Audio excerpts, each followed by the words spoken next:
말씀 제목이요. 한번 따라해 보세요. 우리에게는 제단이 있습니다. 아멘 할렐루야. 말씀 제목이 우리에게는 제단이 있습니다. 자, 은혜 받을 준비가 되셨습니까? 성령으로 불타오르시기를 축복합니다. 자, 우리 오늘 말씀 따라서 예배의 제단을 통하여 구약의 5대 제사를 바탕으로 한 번제, 소제, 화목제, 속제제, 속건제, 이 모든 제사의 제단은 예배의 제단, 우리 주 예수 그리스도가 함께하는 십자가의 제단에서 모든 것이 완성되었습니다. 이 기쁨과 이 행복을 오늘 누리시기를 바랍니다. 이 은혜를 누리시기를 바랍니다.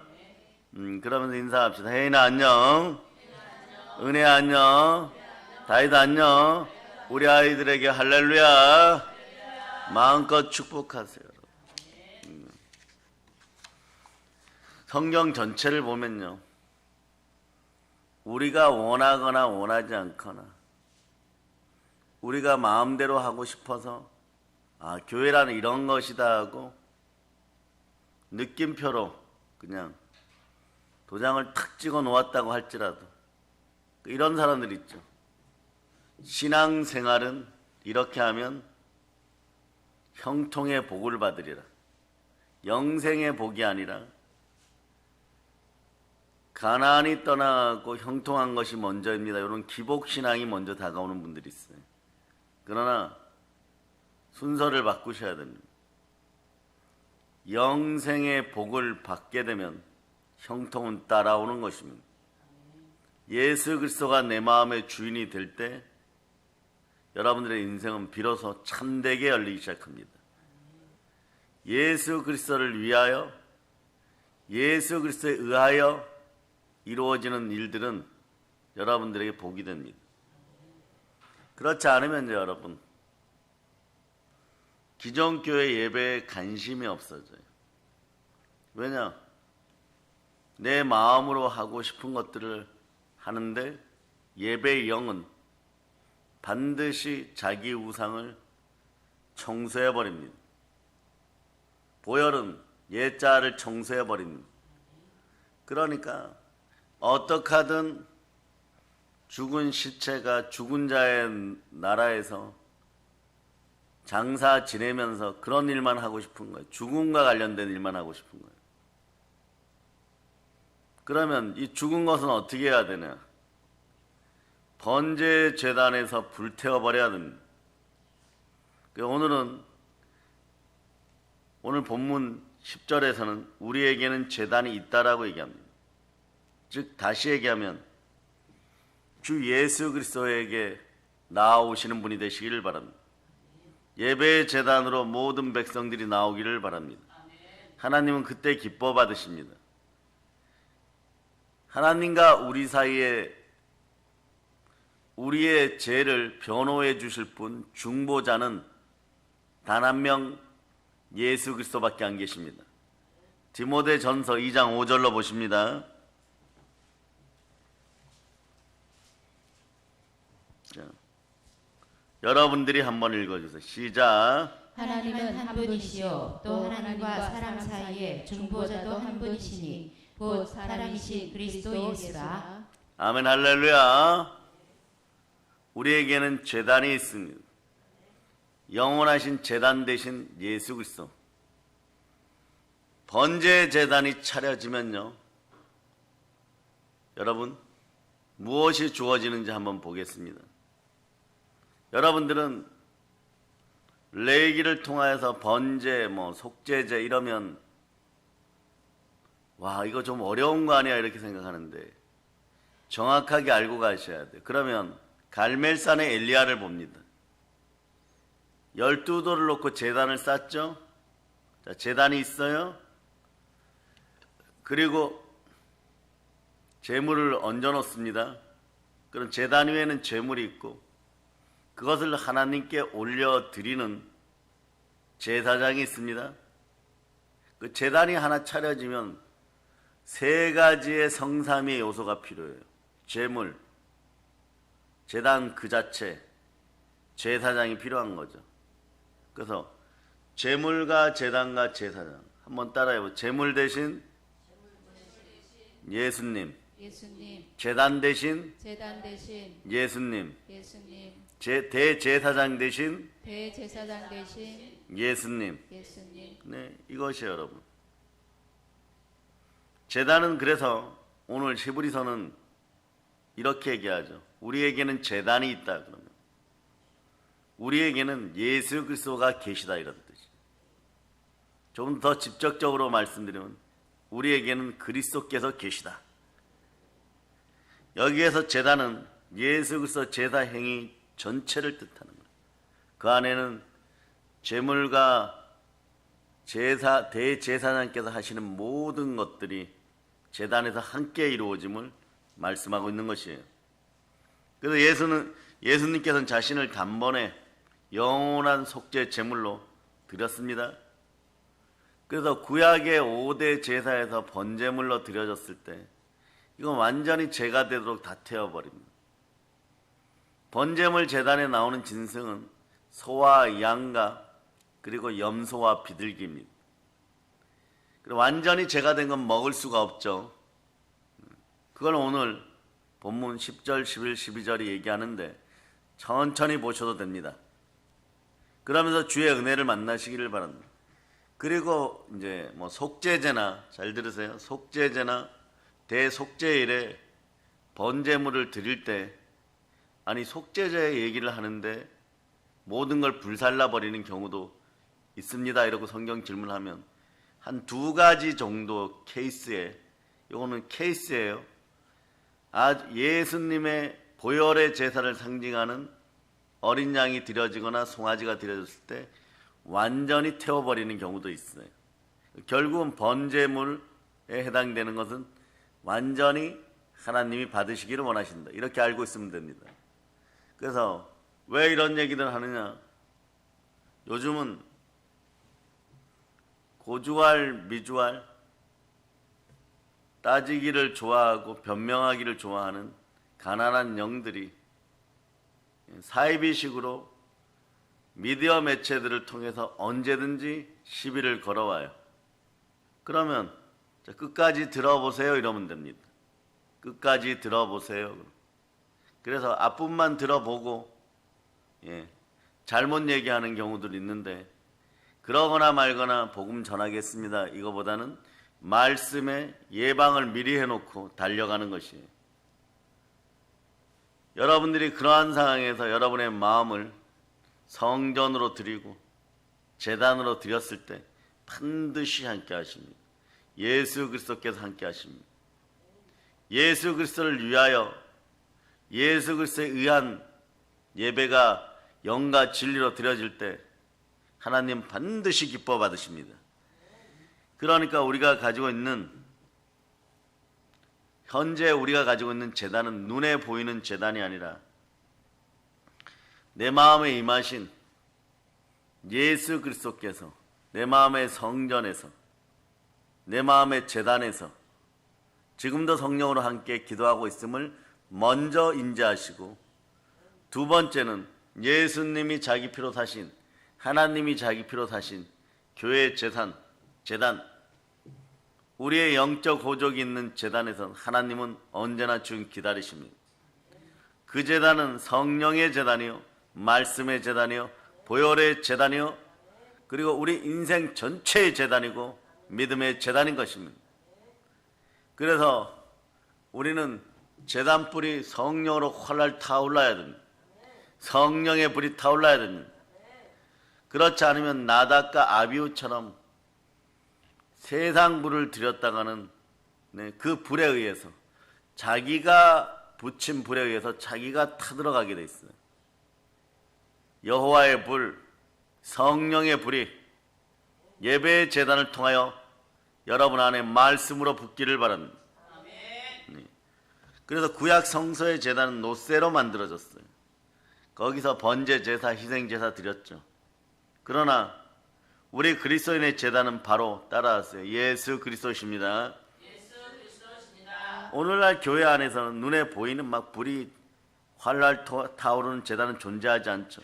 왜냐하면 예수 그리스도께서 이미 단번에 영원한 속죄 사역을 이루어 주셨습니다. 그러므로 여러분들은 그 속죄 사역을 통하여 이루어진 것을 믿으면 모든 죄에서 자유케 되는 것이에요. 아멘 할렐루야. 예수님 안에서 그러므로 우리는 바로 하나님을 만납니다. 왜냐하면 우리의 제단은 바로 예수 그리스도시기 때문에 그렇습니다. 그러니 오늘 히브리서 저자는 아주 기쁜 마음으로 얘기하죠. 우리에게는 제단이 있습니다. 제자들에게 쓴다면 이런 거죠. 우리에게는 제단이 있다. 한번 따라해 보세요. 우리에게는 제단이 있다. 제단이 있다. 아멘 할렐루야. 네. 예, 그래서 여러분 번제물로 드려진 건 죄가 된다 그랬죠. 그죠? 죄가 된 것은 사람은 먹을 수가 없어요. 그러니 여러분 죄악의 구조 속에 있었던 것들이 완전히 죄가 되기를 바랍니다. 성령의 불로 다 없어지기를 바랍니다. 그리스도의 불로 다 없어지기를 바랍니다. 예.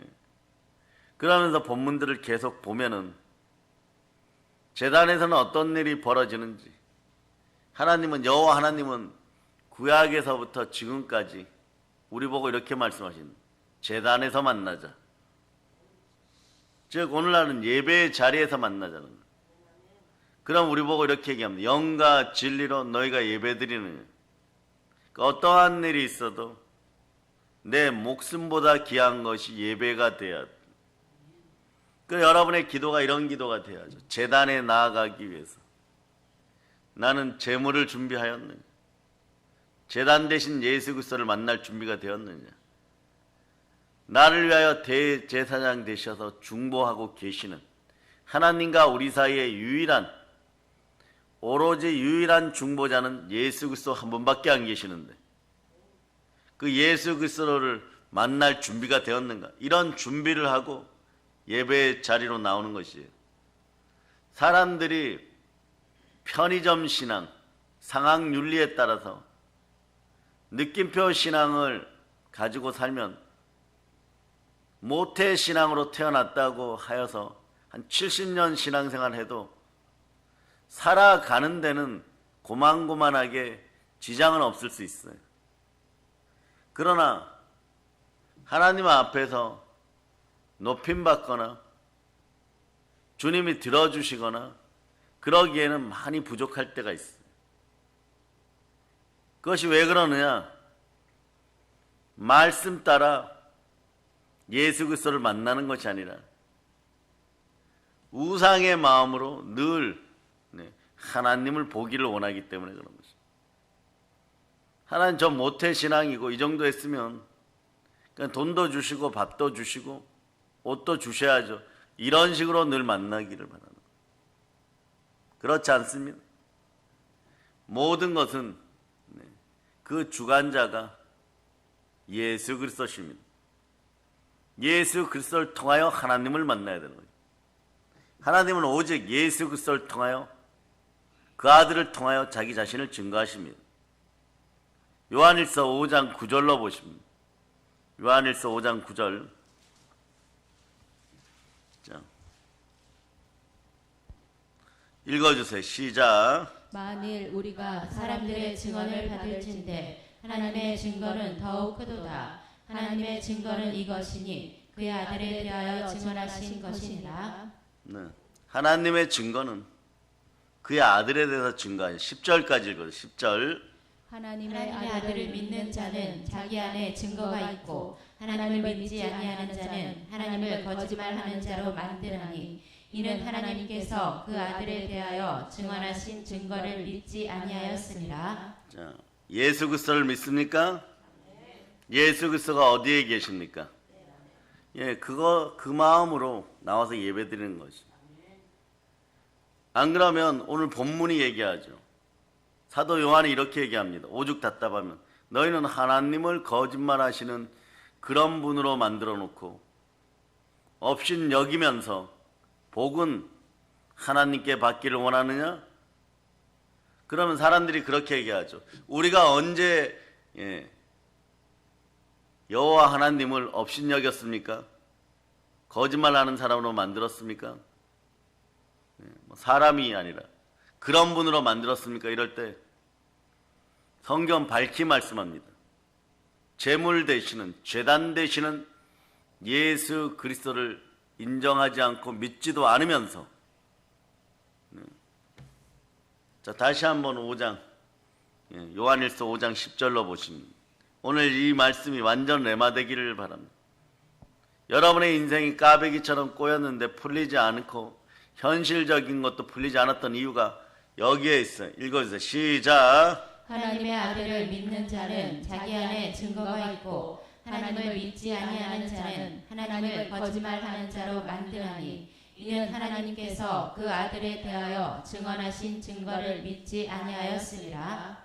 예수가 그리스도다. 그를 통하여 나에게로 나오라, 제단에 나오라. 하나님은 그 아들을 통하여서 믿음을 가진 사람들에게 하나님은 자기 자신을 증거합니다. 그러니 여러분들은 언제나 이 시간에도 외쳐보세요. 주님, 믿음 주시옵소서. 믿음 주시옵소서. 이 마음으로 외쳐야 되는데 말이에요. 내 속에 예수 그리스도가 있으시거나 없으시거나 세상 편에 있거나 말거나 그런 상태를 가지고 꼬여버린 인생을 풀어주세요. 물질 문제를 해결해 주세요. 이럴 때. 네. 전능하신 분을 거짓말장이로 만들어 놓고 믿음이 없어서 축복을 증거할 그릇 자체가 준비되지 않았는데 주여 주세요. 그러다 보니까 온갖 변명과 핑계와 남 탓하는 것으로 그렇게 끊임없는 마음의 분열이 일어나는 거예요. 그러니 이 시대 주의 종들과 부모님들은 자녀들의 마음속에 예수 그리스도를 향한 불붙는 믿음이 들어갈 수 있도록 그렇게 눈물로 기도하고 베개에 있을 적셔야 돼요. 그렇지 않으면요, 세대 차이가 나기 때문에 이 시대는 말세 고통에 따라고 하는데 고통밖에 따르지 않아요. 그 고통이 따르니까 또 어떻게 하는 편법을 쓰고 우상의 방법을 쓰는데 오늘 본문 앞으로 나가보세요. 자, 히브리서 13장 자, 8절 9절 읽어주세요. 8절 9절.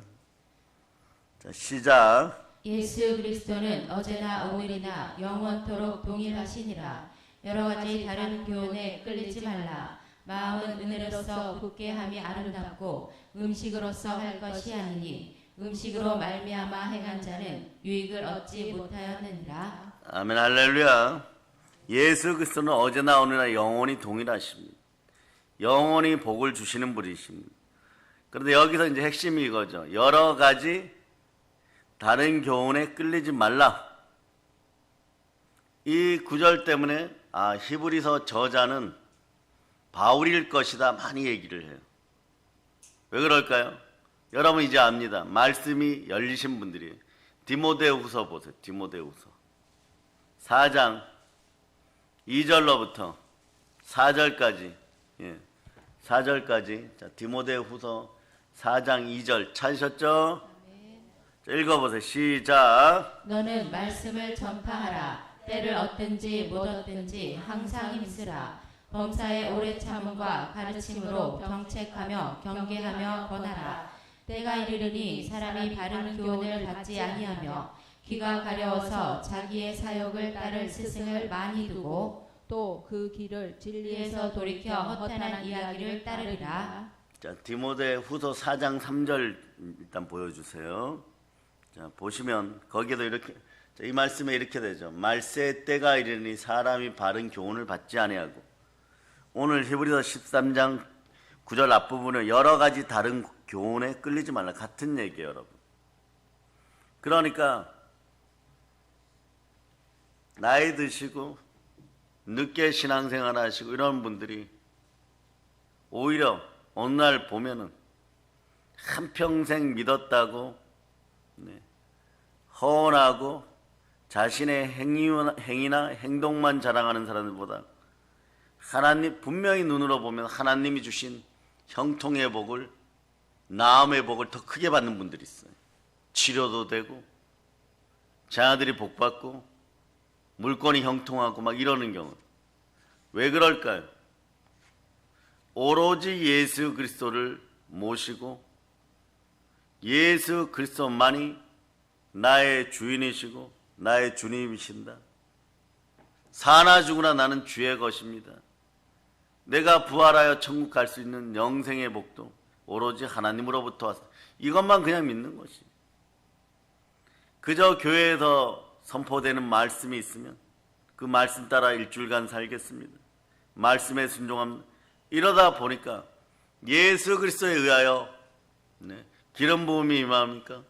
담대해지고, 담대해지니까 복음 전하고, 복음 전하다 보니까 부끄러움이 없는 인생이 되고, 복음 전할 때 예수 그리스도를 증거하니까 증거된 예수 그리스도로 말미암아 나도 하나님의 아들임을 계속 아버지 하나님 앞에서 증거받게 되고, 아버지 하나님은 그 아들 예수 그리스도를 증거하시니까 너무나 기쁜 마음으로 흡족하여서 우리 몸에 성령으로 부어주시면서 영권이 회복되니 인간관계 인권이 회복되고, 인권이 회복되니까 물권이 회복되는 것이. 이 사실을 알라고 주님께서는 복음을 나날이 완성해 가는 우리들 마음속에 구약의 5대 제사나 또 신약의 복음의 가정들과 여정들을 통하여서 여러분들을 바로 세워주십니다. 그럼 예수께서 이 땅에 오셨습니다. 이제 제단으로 우리를 부르십니다. 제단 앞에서 무엇을 제일 먼저 알기를 원할까요? 그분이 우리의 죄를 씻으시기 위해서 일단 몸이 찢겨지는 고난부터 보여주시는 것이에요. 예수의 죽음 이후에 예수의 생명이 드러나는 것입니다. 우리 신앙인들은 이 부분을 빼고 싶어 하는 거예요. 교인들이 이 부분을 빼고 싶은 거예요. 자, 복음의 여정을 한번 비춰주세요. 탄생부터. 자, 한번 여러분들이 외우시기를 바랍니다. 시작. 탄생, 고난, 죽음, 부활, 승천, 재림, 천년왕국. 바로 탄생에서 바로 부활이나 승천으로 넘어가서 성령 받기를 원하는 거지. 고난이나 죽음을 빼버리기를 원하는 거예요. 그러나 이거마저도 복음은 복된 소식입니다. 왜 복되냐? 나의 죄와 허물이 옛자가 죽었습니다. 이게 고난의 십자가 아래서 이루어지고 보혈의 십자가 안에서 이루어지는 일이에요.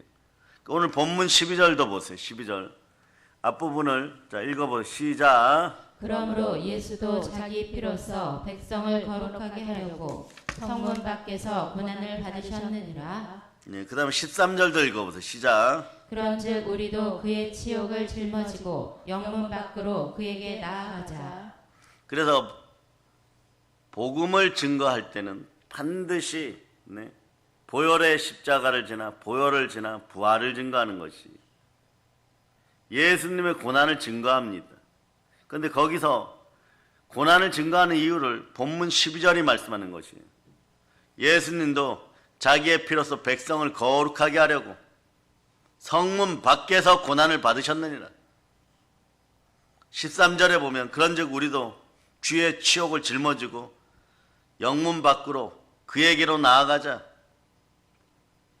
이 시대는 과연 예수 그리스도를 향하여, 교회를 위하여, 말씀을 위하여 치욕을 짊어지고 영문 밖으로 주께로 나아가는 사람들이 있습니까?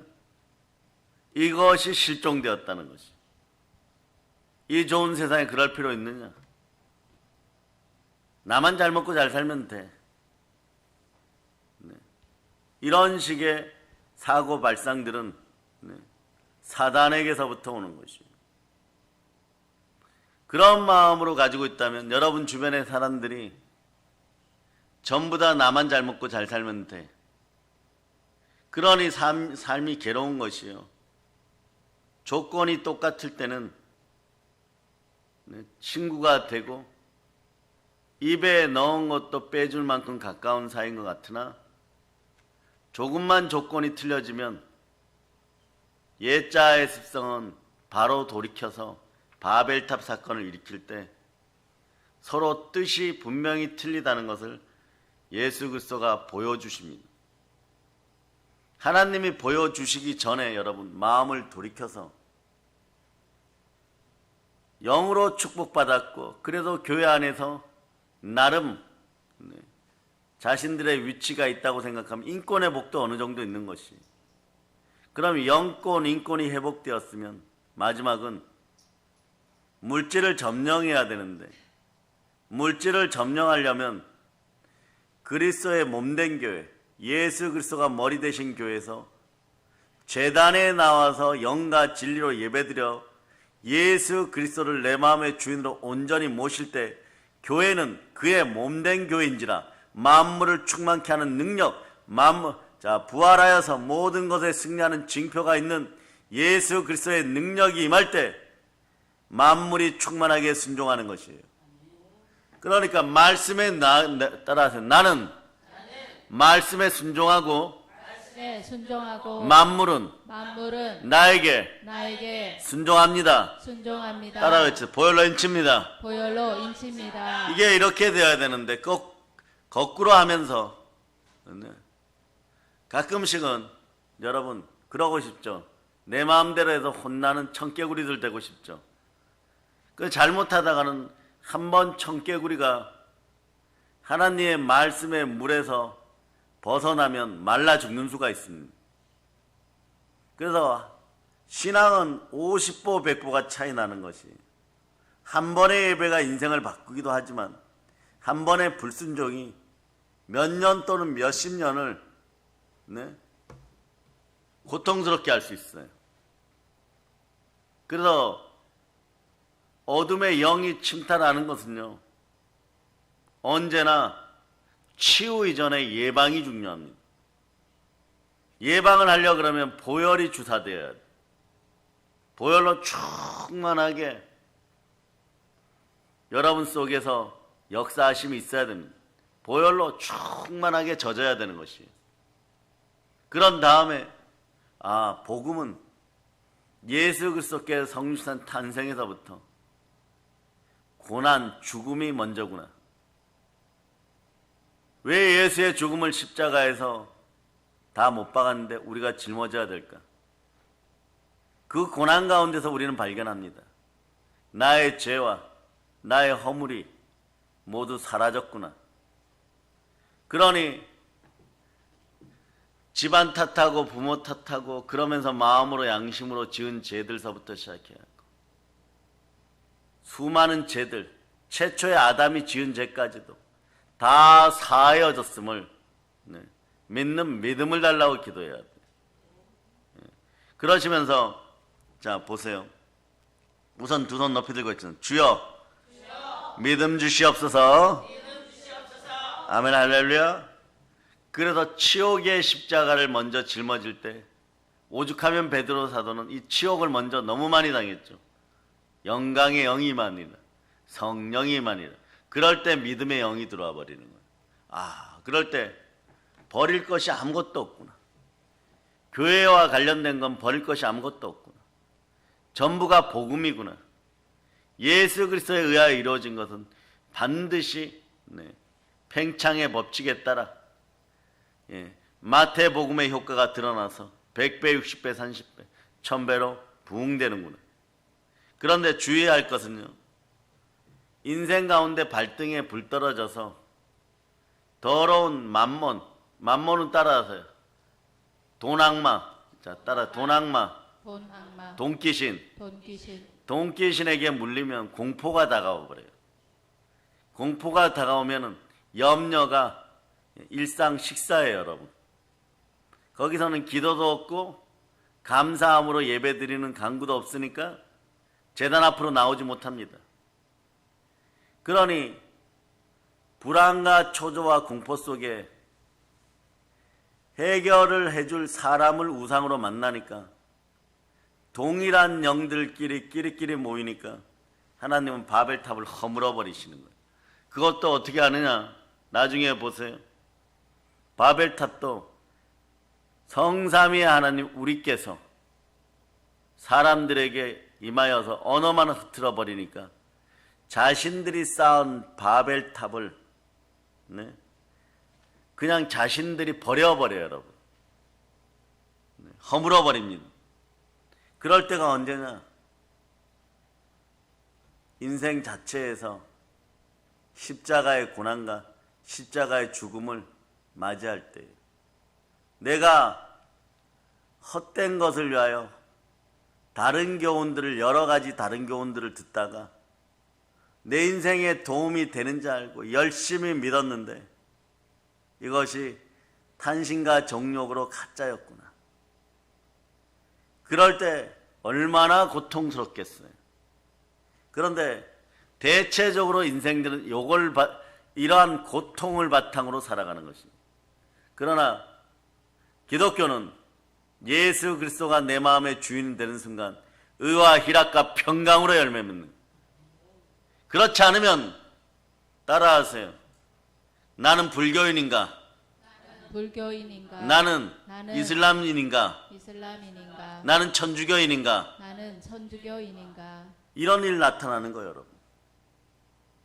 따라서 나는 우상 숭배자가 아닙니다. 우상 숭배자가 아닙니다. 그러니 우상을 바탕으로 모든 걸 판단하게 돼 있어요. 그게 보통 예수를 믿는다고 하면서도 예수가 내 마음의 주인이시고 그리스도로 받아들이지 못한 인생들. 그러니 말씀과 예배에는 도대체 관심이 없는 것이. 시간만 나면 게으르고 악하고 시간만 나면 좀 더 자자, 좀 더 눕자, 먹고 마시자 이렇게 돼버리는 거예요. 그런데 여러분만 그런 것이 아니에요. 여러분들을 위로하려고 하는 것이 아닙니다. 두 가지 유형을 봅니다. 정말 믿음이 제대로 없어서 그냥 마구 무너지는 인생들과 믿음이 있음에도 무너지는 인생들, 이 두 가지를 비교해 줄게요.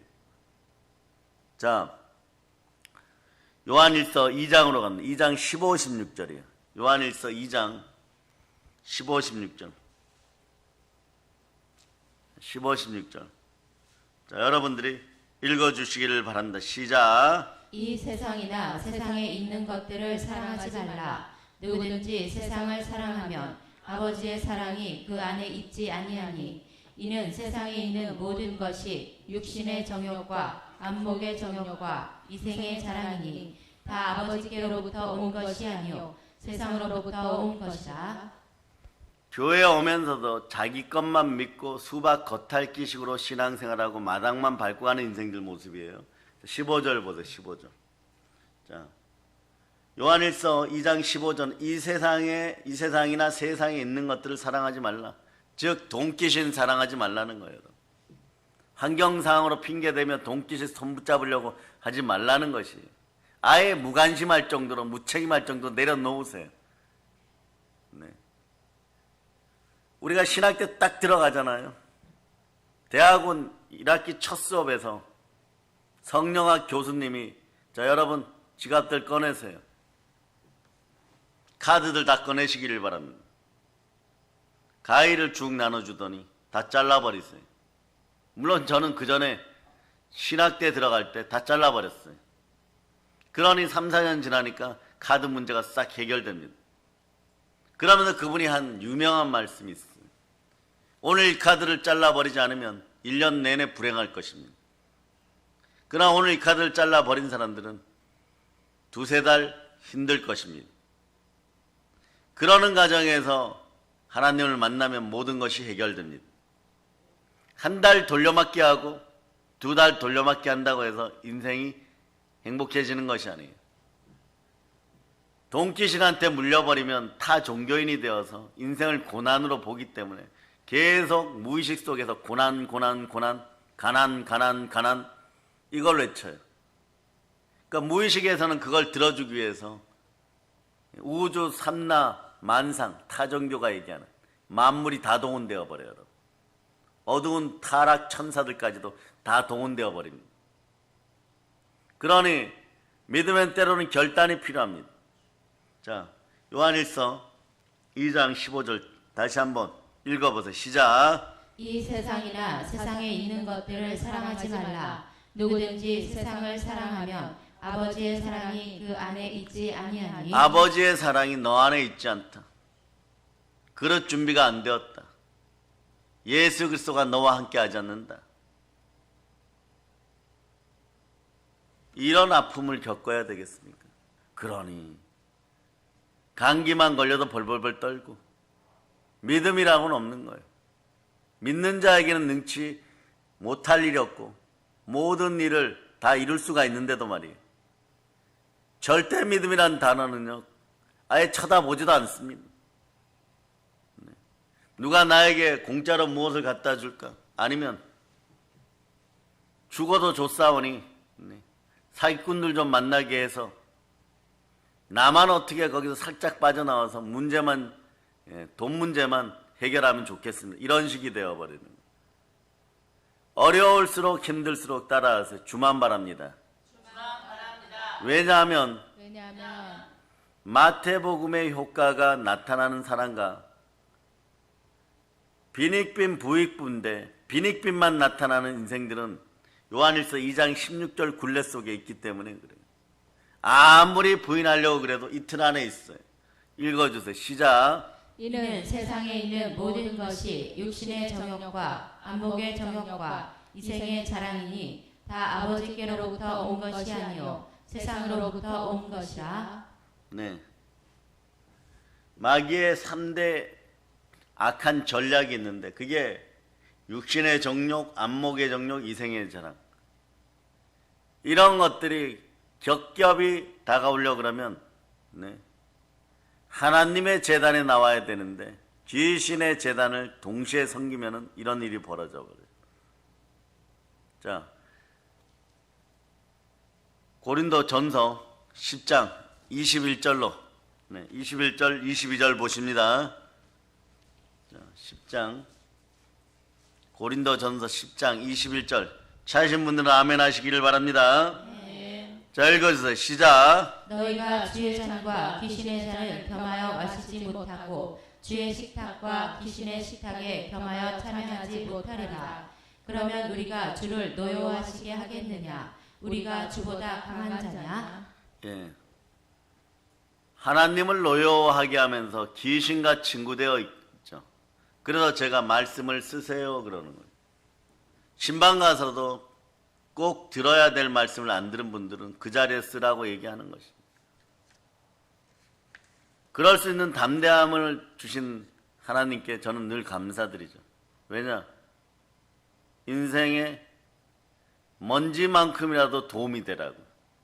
그런데 한번 하루 도움이 되면 이틀 도움이 되고 이틀 도움이 되면 3일 도움이 되고 그러다가 1년 뒤에도 살아있으면 더 온전하게 되어 있습니다.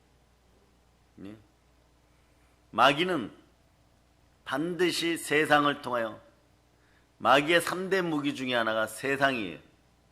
세상 방식을 통하여 이생의 자랑, 육체의 정욕, 안목의 정욕 굴레 속에서 빈익빈 현상을 더 만들어가는 것이 탄신과 정욕, 우상이라는 걸 알아요, 여러분.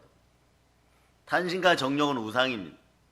우상 숭배하면 점점점 더 가난해진다는 걸 알고 점점점 공포에 쌓여서 점점점 더 불안해하기 때문에 나중에 보면요, 말씀이 들어가면요 얼굴부터 일그러져요, 여러분. 그 귀신들이 안 빠져나가려고. 사라가 하나님의 말씀을 받을 때 비웃는 것처럼요 얼굴이 시커매지면서 비웃어요, 여러분. 근데 자신은 너 왜 그러니? 얼굴 표정이 그런 모습이 이러면 자기는 정상이라고 하는데 그 안에서 있는 더러운 영이 도망가려고 하면서 나오려고 하는데 아직 믿음이 조금 부족하니까 얼굴 근처에서 머물러서 얼굴을 형상화시켜버리는 거예요. 이건 체험신앙이죠. 얼굴이 시커매지면서 비웃어요. 그리고 눈은 말씀이나 주의 종이나 제대로 쳐다보지를 못합니다. 왜냐? 그 안에 더러운 거짓은 지옥의 것이니까. 그럼 계속 이렇게 얘기하는 거예요. 인생은 고난이야, 고난이야, 고난이야. 너만 가난하게 사냐? 네. 그러면서 누군가가 불이하게 많이 가지고 있기 때문에 너의 인생이 힘들어지는 거야. 그러면서 예수 그리스도 없이 인생 혁명 한번 일으켜봐. 이렇게 얘기합니다. 예수 그리스도는 선한 것만 얘기하기 때문에 그 선한 방법으로 돈을 차지할 수 있냐? 돈은 그렇게 버는 것이 아니야. 훔치고 사기치고 죽이고 도적질해야 돼. 근데 성경은 그렇게 하여도 너희가 얻지 못하면 정욕을 따라 욕심을 부리기 때문에 하나님이 허락하지 않는다고 성경이 말씀하는 것이에요. 적어도 마귀의 방법으로 세상에 무언가를 얻으려고 했다면 아무리 아니어도 말이에요. 이생의 자랑과 육체의 정욕과 안목의 정욕이 있는 인생들은 교회나 담임 목사님이나 말씀을 자신들이 없는 그분들이 안 계신 상황에서는 다 해파하게 돼 있어요. 그러기에 단 한순간의 예배를 드릴 때라도 정확히 듣고 그 순간만이라도 깨어 있어야 되는데 그 순간만이라도 사이비들은 잘하고 얘기하고 안수받지 말라고 얘기하고 예배 드리지 말라라고 얘기하는 거예요. 두 손 높이 들고 외칩니다. 주여 용서하여 주시옵소서. 이러한 사태들을 벗어나기 위해서 여러분들은 깨어 있어야 되는 것이에요. 그런 다음에 어떤 현상이 벌어지냐. 그 다음 코스가 이것도 알아두셔야 돼요. 신앙생활을 제대로 한다라고 생각해요. 그런데도 마음의 갈등이 계속 일어나요. 요거는 로마서 6장에서는 예수를 영접한 인생들이 너무 행복했는데 7장에 가서는 사망의 몸이라고 너무 공고하다고 신앙생활이 너무 힘들다라고 그런데 그래도 예수님 계시니까 내가 선한 인생이 되고 싶습니다. 양심 깨끗해지고 싶습니다. 왜 이 모양입니까? 이렇게 외치는 사람들이 있어요. 이건 어떻게 해결할까요? 로마서로 가면 7장 22절로부터 24절까지. 자, 7장 찾으셨죠? 아멘. 자, 아멘 하시기 바랍니다. 7장 22절, 로마서 7장 22절 읽어주세요. 시작. 내 속사람으로는 하나님의 법을 즐거워하되 내 지체 속에서 한 다른 법이 내 마음의 법과 싸워 내 지체 속에 있는 죄의 법으로 나를 사로잡는 것을 보는도다. 오호라, 나는 곤고한 사람이로다. 이 사망의 몸에서 누가 나를 건져내랴? 갈라디아서 5장 17절은 이 현상을 이렇게 얘기하죠. 너희가 원하는 것을 그 무엇도 이루지 못하도록 하기 위해서 이 현상이 나타나는 것이에요.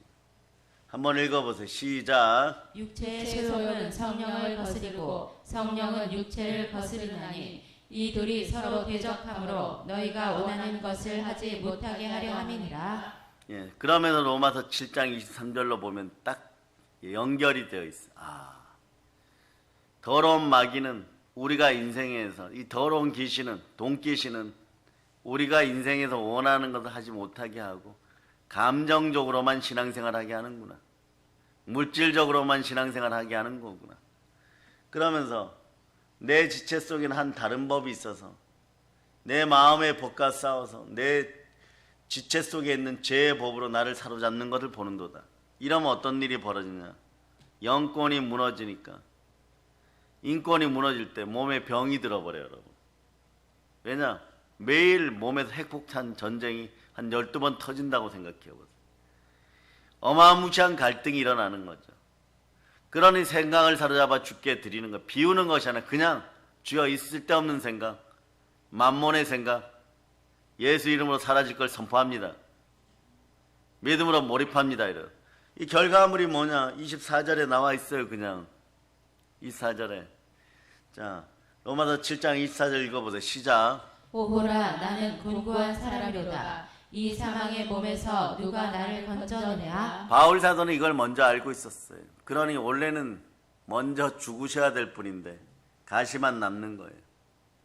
공고한 몸이 되고 사망의 몸은 안 되신 것이. 사망의 몸이 되려고 할 때마다 하나님이 전제로 부어진 바와 같이 제단에서 이미 불태울 준비가 다 된 번제물이 된 것 같이 나는 나 죽었습니다 이러고 누워 있으려고 하는데 하나님 다시 일으켜서 에베소로 가라, 마게도냐로 가라. 그러니까 공고한 몸은 공고한 몸인데, 가시가 있는 공고한 몸인데 말이에요, 하나님 그냥 제대로 은혜 가운데 쓰십니다. 사망의 몸은 안 되는 것이. 오늘 한국교회 주의 종들과 주의 자녀들이 이 코스에 있는 사람들이 많아요. 공고한 몸이냐? 아직 안 죽었으니까 사망의 몸은 아니죠. 여기서 회개하고 돌이켜야 돼요. 공고 다음은 사망의 몸으로 바뀌기 시작하는 것이. 여기서 돌이킬지어다. 그러니까 이 순간에 아무리 강렬하게 얘기를 하여도 마음에 레마되지 않으면 안 되니까 두 손 높이 들고 있습니다. 주여, 믿음 주시옵소서. 네. 이 새벽 재단에 이렇게 강렬하게 얘기를 하면 알아들으셔야 돼요. 들었으면 믿고 행동으로 옮겨야 됩니다. 급할수록 돌아가고 돌다리도 두들기면서 이제부터 신앙생활 하세요. 모여서 허탄한 말로, 네, 말씀 해파하고, 네, 사람들 배신의 언어로 뒷담화하고 이간질하여도 자기 머리로 다 떨어지는 거예요. 자신의 머리로 다 떨어지는 거예요. 그 축복을 빌어줬는데 사람이 안 받으면 자기에게로 돌아오지만, 그러나 전도자들이나 주의 종들이 그 집안을 가서 축복해줬을 때 안 받았을 때 발을 털어버리면 그만인 거예요.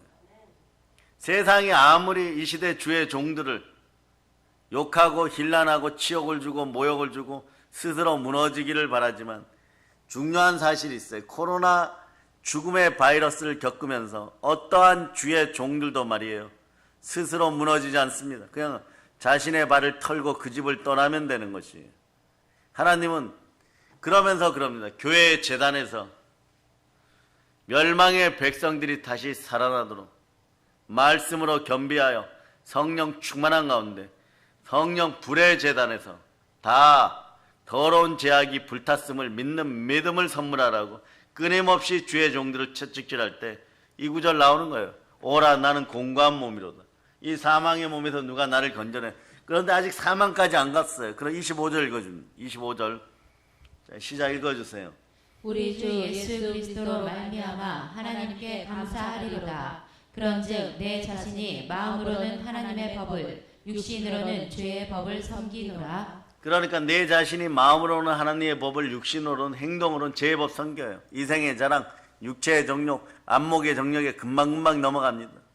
그러면서 마음이 아플 때마다 나는 왜 이러지 이러는데, 그런데 바울이 이렇게 얘기해요. 우리 주 예수 그리스도로 말미암아 하나님께 감사합니다. 무엇을 감사할까요? 보혈을 지나. 자, 반주자 준비하세요. 보혈을 지나. 보혈을 지나기 때문에 그래. 히브리서 9장 14절로 찾으세요, 여러분. 히브리서 9장 14절.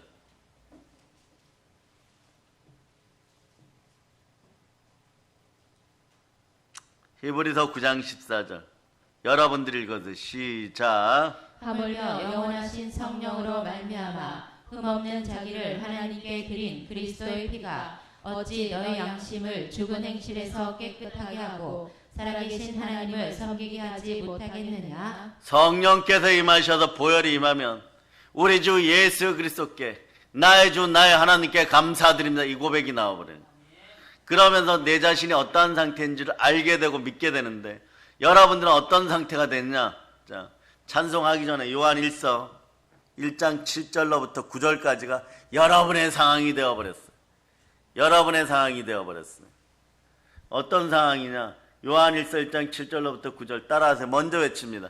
모든 종류의 죄에서 용서함 받았습니다. 드디어 모든 불의가 나에게서 떠나갔습니다.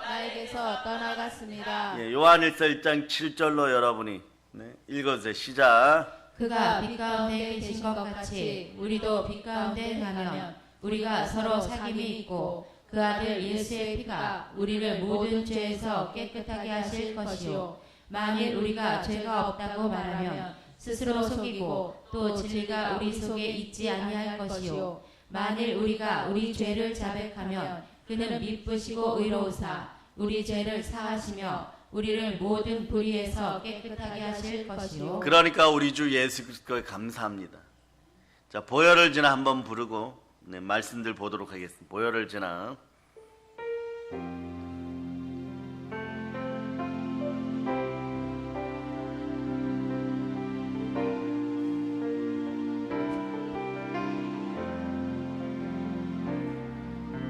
보혈을 지나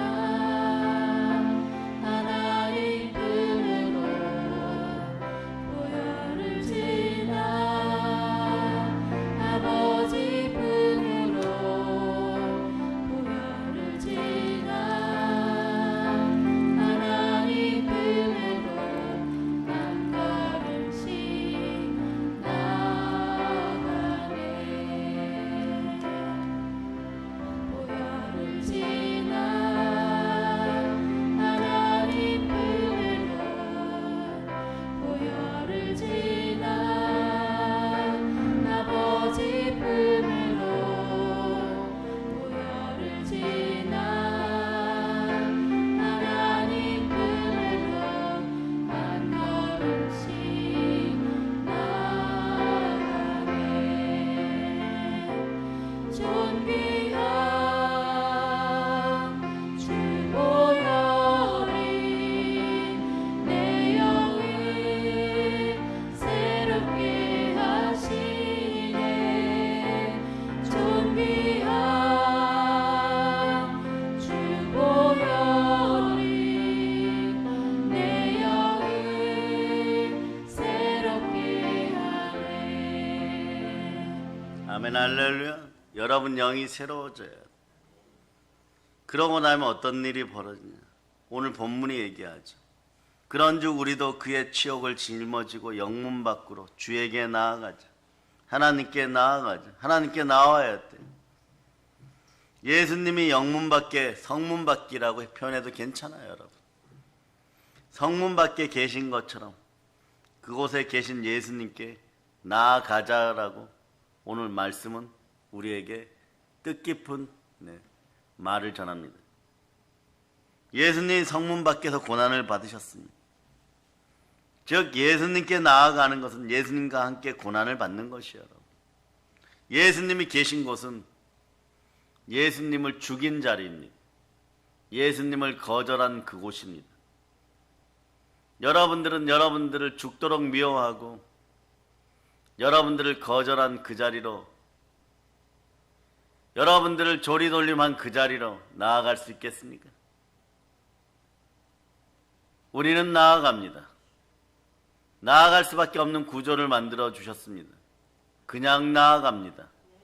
예수님이 나아가셨기에 나도 나가고 저도 나가고 너도 나가고 우리도 나아가는 것입니다. 예수님이 계신 곳은 예수님을 절대 부인했던 것이고 처절히 거절한 그곳입니다. 그 자리는 치욕의 자리입니다. 우리도 예수님을 따르는 사람이라면 그곳으로 나아가야 합니다. 오직 주님과 함께 해야 됩니다. 예수님은 유대인들과 타협하지 않았습니다. 이 시대 기독교인들은 세상과 타협하지 않습니다. 만몬하고 협상하지 않습니다. 예수님은 하나님께 순종하는 그 길만을 걸었습니다. 순종이 최고의 복입니다. 너희가 온 우주 만물을 다스리고 권세를 가지고 싶으냐? 주님 말씀하십니다. 성문 밖에서 치욕을 당하고 걸었던 것처럼 너도 나를 따라 걸어야 됩니다. 우리도 그곳으로 가야 됩니다. 오늘 말씀에서는 14절 이하에서는 이 땅에는 영관 도성이 없다고 말씀합니다. 이 세상은 하나님의 백성들이 살 영원한 도시가 아닙니다. 우리에게 장차올 영원한 도시, 하나님의 나라, 거룩한 나라가 있습니다. 거룩한 제국을 위하여 분연히 일어설지어다. 그렇기 때문에 이 땅에 우리의 것을 두려워하지 말고 예수님께 나아가야 됩니다. 신앙은 그에게 나아가는 것입니다. 우리에게는 제단이 있습니다. 예수님께 나아가서 예수님과 거룩한 교제를 하면서 이 땅에서 주님께서 가라고 하시는 그 길을 가는 것입니다. 설사 고난이 있고 핍박이 있다고 해도 주님과 함께 걸어가는 것입니다. 이것이 신앙입니다. 요즘은 성문 밖에 계신 예수님께로 나아가지 않고 성문을 크게 짓고 그 안에서 살려고 하니까 우상의 형상까지 해놓고 교회 크기만, 성문 크기만 크게 만들어 놓고 그 안에 있으니까 이 세상에 도성을 쌓는 것이 문제입니다. 그런 바벨탑을 쌓지 않게 하신 하나님께 감사합시다. 성문 밖으로 고난의 자리로 주님이 계신 곳으로 가려고 하지 않습니다. 자신들이 좋아하는 것만 하려고 합니다. 그러니 생명빛이 사라지는 것입니다. 고린도후서 4장 6절로 보십니다. 4장 6절 여러분 읽어주시기 바랍니다. 어두운 데 빛이 비치라 말씀하셨던 그 하나님께서 예수 그리스도의 얼굴에 있는 하나님의 영광을 아는 빛을 우리 마음에 비추셨느니라. 예수께 나아가지 않으면 생명의 빛이 사라지니까 생명력이 떨어져서 인생 경쟁에서 자본주의 국가에서 자유민주주의 국가에서 편하게 살아가려고만 하다 보니까 경쟁력이 떨어지고 생명력을 잃어버리는 것입니다. 이제 하나님이 기뻐하는 곳으로 나가시기를 바랍니다. 자신들만 좋아하는 그런 일만 하려는 제자들이 되어서는 안 됩니다. 이러한 제자들은 무늬만 제자인 것입니다. 이제 하나님이 기뻐하신 산제사를 드릴 수 있기를 바랍니다. 오늘 말씀 펼쳐져 있죠? 자, 15, 16절 여러분들이 읽어주시기를 바랍니다. 시작. 그러므로 우리는 예수로 말미암아 항상 찬송의 제사를 하나님께 드리자. 이는 그 이름을 증언하는 입술의 열매니라. 오직 선을 행함과 서로 나누어 주기를 잊지 말라. 하나님은 이 같은 제사를 기뻐하시느니라. 하나님께서 기뻐하신 제사가 무엇인지를 오늘 본문이 말씀합니다. 구약의 제사로 돌아가자는 것이 아닙니다. 오늘 본문을 보면 예수님 안에서 사는 삶이 찬송의 제사라고 얘기합니다. 찬송의 제사를 드리시기를 바랍니다. 선을 행하시기를 바랍니다. 선하신 분은 하나님 한 분밖에 안 계십니다. 하나님 뜻 가운데 있기를 바랍니다. 예수 그리스도를 전하시기를 바랍니다. 하나님의 뜻은 예수 그리스도 안에 있습니다. 이것이 하나님께서 기뻐하시는 제사입니다. 오직 예수 이름으로 예배드리고 영과 진리로 하나님 앞에 바로 설 수 있기를 바랍니다. 그러므로 우리는 예수로 말미암아 항상 찬송의 제사를 하나님께 드리자. 이는 그 이름을 증언하는 입술의 열매니라. 찬송의 제사의 내용은 오직 예수 그리스도십니다. 항상 찬송의 제사를 드리는 것, 이것이 그 이름을 증언하는 것입니다. 우리가 그 아들 예수 그리스도를 증거할 때 하나님은 기뻐 받으시고 그 아들 예수를 통하여 자기 자신을 증거하십니다. 다시 한번 요한일서 5장 9절로 가십니다. 요한일서 5장 9절. 자, 여러분 읽어주세요. 시작.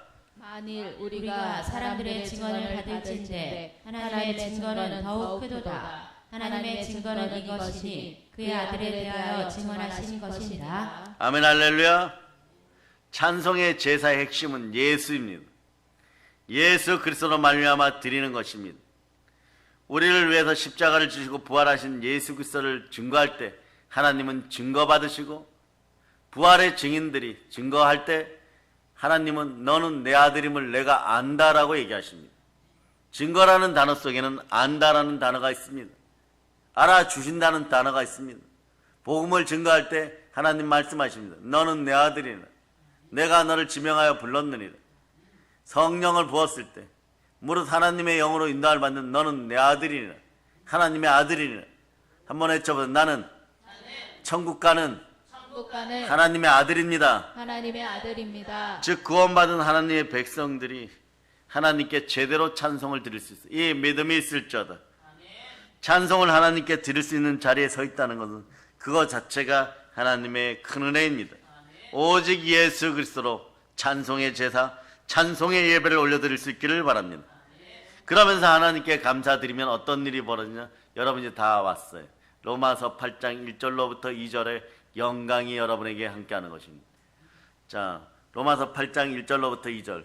자, 여러분 읽어주세요. 시작. 그러므로 이제 그리스도 예수 안에 있는 자에게는 결코 정죄함이 없나니 이는 그리스도 예수 안에 있는 생명의 성령의 법이 죄와 사망의 법에서 너를 해방하였으니라.